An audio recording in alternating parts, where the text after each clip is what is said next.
Emperor Marcus Aurelius, his Meditations or Discourses with Himself, Book 1. 1. The example of my grandfather Varus gave me a good disposition, not prone to anger. 2. By the recollection of my father's character, I learned to be both modest and manly. 3. As for my mother, she taught me to have regard for religion, to be generous and open-handed, and not only to forbear from doing anybody an ill turn, but not so much as to endure the thought of it. By her likewise, I was bred to a plain, inexpensive way of living, very different from the common luxury of the rich. 4. I have to thank my great-grandfather that I did not go to a public school, but had a good master's at home, and learnt to know that one ought to spend liberally on such things. 5. From my governor, I learned not to join either the green or the blue faction on the racing ground, nor to support the Parmularius or Scutarius at the gladiators' show. He taught me also to put my own hand to business upon occasion, to endure hardship and fatigue, and to throw the necessities of nature into a little compass, that I ought not to meddle with other people's business, nor be easy in giving credit to informers. 6. From Diognetus, to shun vain pursuits, not to be led away with the impostors of wizards and soothsayers, who pretend they can discharge evil spirits and do strange feats by the strength of a charm, not to keep quails for the pit, nor to be eager after any such thing. This Diognetus taught me to bear freedom and plain dealings in others, and apply myself to philosophy. He also procured me the instruction of Bacchius, Tandicis, and Marcianus. He likewise put me upon improving myself by writing dialogues when I was a boy, prevailed with me to prefer a couch covered with hides to a bed of state, and reconciled me to other like rigors of the Grecian discipline. 7. It was Rusticus that first made me desire to live rightly, and come to a better state, who prevented me from running into the vanity of the sophists, either by writing speculative treatise, haranguing upon moral subjects, or making a fantastical appearance or display of generosity or discipline. This philosopher kept me from yielding to the charms of rhetoric and poetry, from affecting the character of a man of pleasantry, from wearing my senator's robe in the house, or anything of this kind which looks like conceit and affection. He taught me to write letters in a plain, unornamental style, like that dated by him from Sinuessa to my mother. By his instructions, I was persuaded to be easily reconciled to those who had misbehaved themselves and disobliged me, as soon as they desired reconciliation. And of the same master I learned to read an author carefully, not to take up with a superficial view or assent quickly to idle talkers, and to conclude with him, he gave me his own copy of Epictetus's Memoirs. 8. Apollonius taught me to give my mind its due freedom, and disengage it from dependence upon chance, and not to regard, though ever so little, anything uncountenanced by reason, to maintain an equality of temper, even in acute pains, and loss of children, or tedious sickness. His practice was an excellent instance that a man may be forcible and yet unbend his humor as occasion requires. The heaviness and impertinence of his scholars could seldom rouse his ill temper. As for his learning, and the peculiar happiness of his manner in teaching, he was so far from being proud of himself upon this score, that one might easily perceive he thought it one of the least things which belonged to him.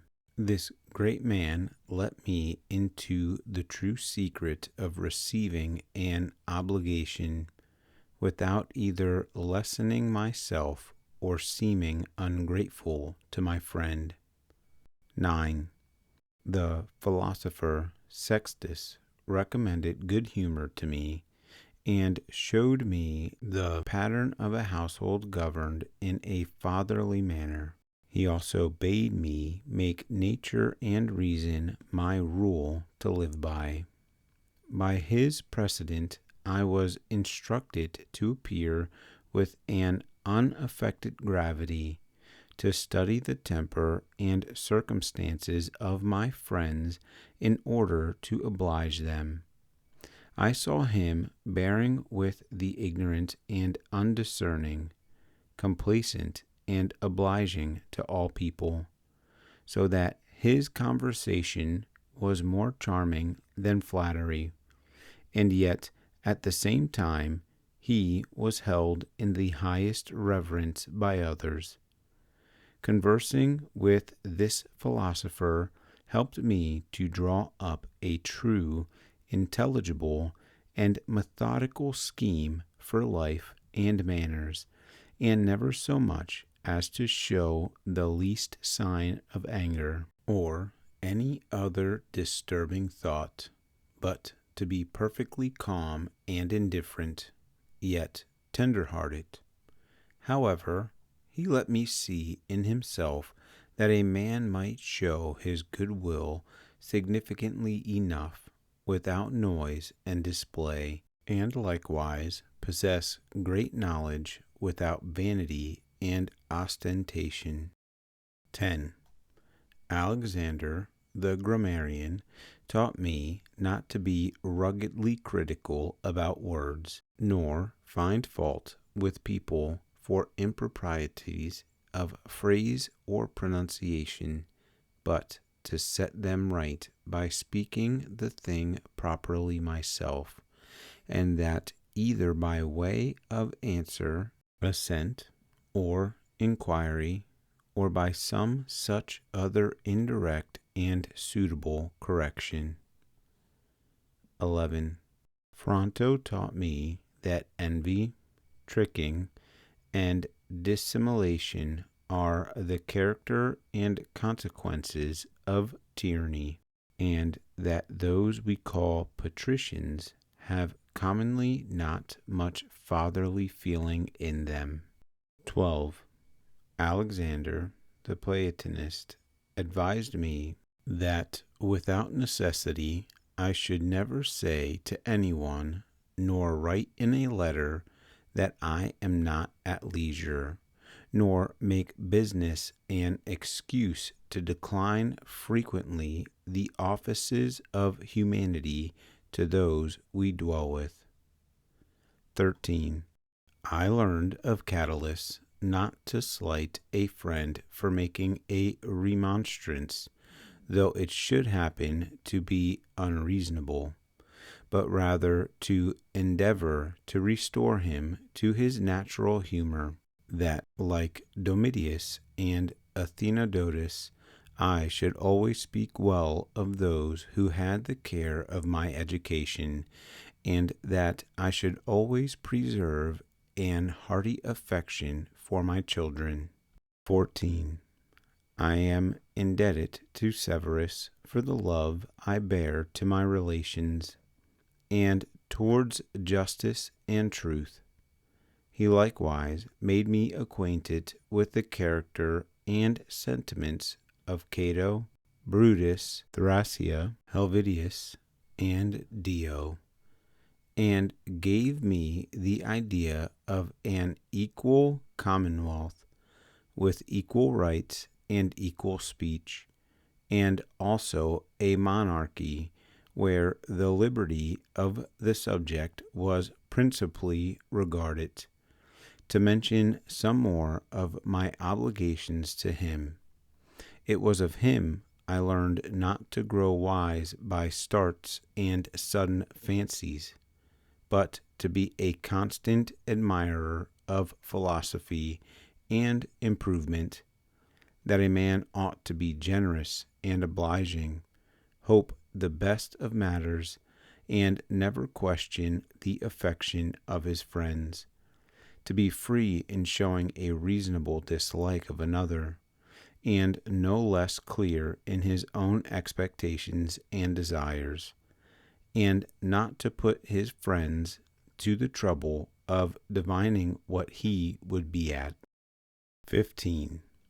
I learned from Maximus to command myself, and not to be too much drawn towards anything, to be full of spirits under sickness and misfortune, to appear with modesty, obligingness, and dignity of behavior, to turn off business smoothly as it arises, without drudging and complaint. Whatever he did, all men believed him, that as he spoke, so he thought, and whatever he did, that he did with a good intent. He attained that greatness of mind, not to wonder or start at anything, neither to hurry an enterprise, nor sleep over it, never to be puzzled or dejected, nor to put on an appearance of friendliness, not to be angry or suspicious, but ever ready to do good, and to forgive and speak truth, and all this as one who seemed rather of himself to be straight and right, than ever to have been rectified. Nobody ever could fancy they were slighted by him, or dared to think themselves his betters. Besides all this, he had an agreeable wit. 16. In my adoptive father I observed a smooth and inoffensive temper, with great steadiness in keeping close to measures judiciously taken, a greatness proof against vanity and the impressions of pomp and power. From him a prince might learn to love business and action, and be constantly at it, to be willing to hear out any proposal relating to public advantage, and undeviatingly give every man his due, to understand the critical seasons and circumstances for rigor or remissness, to have no boy favorites, not to stand upon points of state and prerogative, but to leave his nobility at perfect liberty in their visits and attendance, and when he was upon his progress, no man lost his favor for not being at leisure to follow the court, to debate matters nicely and thoroughly at the council board, and then to stand by what was resolved on, yet not hastily to give up the inquiry, as one easily satisfied with sudden notions and apprehensions, to be constant to a friend, without tiring or fondness, to be always satisfied and cheerful, to reach forward into the future and manage accordingly, not to neglect the least concerns, but all without hurry or being embarrassed. Farther, by observing his methods and administration, I had the opportunity of learning how much it was the part of a prince to check the excess of panegyric and flattery, to have his magazines and exchequers well furnished, to be frugal in his expenses, without minding being lampooned for his pains, not to worship the gods to superstition, not to court the populace, either by prodigality or compliment, but rather to be sober and firm upon all occasions, keeping things in a steady decorum, without chopping and changing of measures, to enjoy the plenty and magnificence of a sovereign fortune without bragging, and yet without making excuse, so as freely to enjoy them when present, but when wanting, not to be mortified at the loss of them, and to behave himself so that no man could charge him with sophistry, or buffooning, or being a pedant. No, he was a person mature and perfect, scorning flattery, and thoroughly qualified to govern himself and others.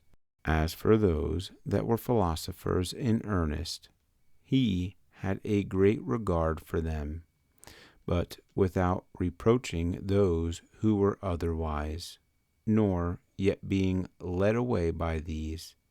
He was condescending and familiar in conversation, and pleasant too, but not to tiresomeness and excess. As for his health, he was not anxious about it, like one fond of living, or over studious of bodily appearance, and yet managed his constitution with that care as seldom to stand in need of the assistance of physic or outward applications. Farther, he never envied and browbeat those that were eminent in any faculty or science, as eloquence or knowledge of the laws or morals, but, on the contrary, encouraged them in their ways and promoted their reputation. He observed fitness and custom in all his actions, and yet did not seem to regard them. He was not fickle and fluttering in his humor, but constant both to place and undertaking. And I have seen him, after violent fits of the headaches, return fresh and vigorous to his usual business. He kept but few things to himself, and those were secrets of government. He was very moderate and frugal in shows, public buildings, liberalities, and such like, being one that did not so much regard the popularity as the rightness of an action. It was none of his custom to bathe at unusual hours, or to be overcome with the fancy of building, to study eating and luxury, to value the curiosity of his clothes, or the shape and person of his servants. His cloak came from Lorium, his villa on the coast at Lanuvium. He wore, for the most part, only a tunic, and at Tusculum he would scarcely so much as put on a cloak without making an excuse for it. To take him altogether, there was nothing of ruggedness, immodesty, or eagerness in his temper. Neither did he ever seem to drudge and sweat at the helm. Things were dispatched at leisure and without being felt, and yet the administration was carried on without confusion, with great order, force, and uniformity. Upon the whole, what was told of Socrates is applicable to him, for he was so much master of himself that he could either take or leave those conveniences of life with respect to which most people are either uneasy without them or intemperate with them. Now, to hold on with fortitude in one condition and sobriety in the other is a proof of a great soul and an impregnable virtue, such as he showed in the sickness of Maximus. 17. I have to thank the gods that my grandfathers, parents, sisters, preceptors, relations, friends, and domestics were almost all of them persons of probity, and that I never happened to disoblige or misbehave myself towards any of them, notwithstanding that my disposition was such that, had occasion offered, I might have acted thus, but by the goodness of the gods, I met with no provocations to reveal my infirmities. It is likewise by their providence that my childhood was no longer managed by my grandfather's mistress, that I preserved the flower of my youth, that I was subject to the emperor my father, and bred under him, who was the most proper person living to put me out of conceit with pride, and to convince me that it is possible to live in a palace without the ceremony of guards, without richness and distinction of habit, without torches, statues, or such other marks of royalty and state, and that a prince may shrink himself almost into the figure of a private gentleman, and yet act, nevertheless, with all the force and majesty of his character when the common weal requires it. It is the favor of the gods that I happened to meet with a brother whose behavior and affection is such as to contribute both to my pleasure and improvement. It is also their blessing that my children were neither stupid nor misshapen, that I made no farther advances in rhetoric, poetry, and such other amusements which possibly might have engaged my fancy too far.